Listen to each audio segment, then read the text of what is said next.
Hi guys, today I will explain how a repressible operon works when it is turned on using my 3D model. So looking closer here, for our step 1 we have the regulatory gene and repressor protein. So first, the regulatory gene is transcribed by the RNA polymerase, producing the mRNA coded for by this regulatory gene. This mRNA is then transcribed by the ribosome to create this repressor protein. Right now, our repressor protein is inactive because there is no co-repressor present. So since the inactive repressor cannot bind to the operator, the operon remains on. So in the next step, we have the unblocked operator. So because the operator is unblocked, RNA polymerase here can bind to the promoter and begin the transcription process. So here we have the promoter, the operator, and the RNA polymerase. So then RNA polymerase moves along these structural genes of the operon. This creates the mRNA coded for by the structural genes. So here I have the label here for the structural genes, and we have the mRNA coded for by the structural genes of the operon.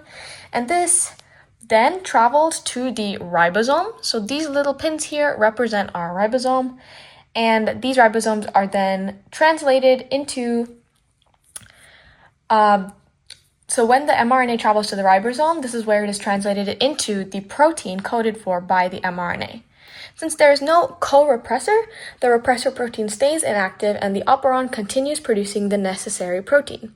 So that is how a repressible operon functions when it is turned on. Now I'll explain how a repressible operon works when it is turned off. First, the regulatory gene is transcribed by RNA polymerase, producing the mRNA coded for by the regulatory gene.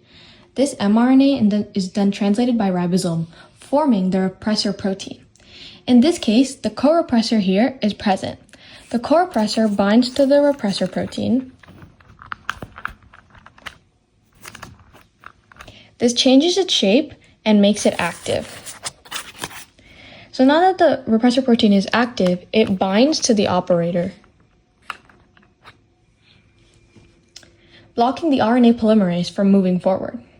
Since the RNA polymerase can no longer transcribe the structural genes of the operon, no mRNA is coded for by the structural genes of the operon is produced.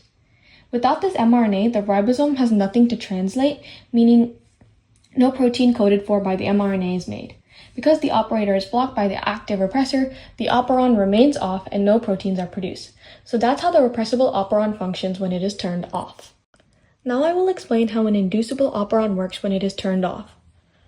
So as explained earlier, first the regulatory gene is transcribed by the RNA polymerase, producing mRNA coded for by the regulatory gene.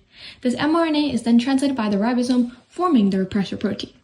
In an inducible operon, the repressor protein is naturally active, and so it goes ahead and binds to the operator, blocking our RNA polymerase from moving forward. Since RNA polymerase cannot transcribe the structural genes of the operon, no mRNA coded for by the structural genes of the operon is produced.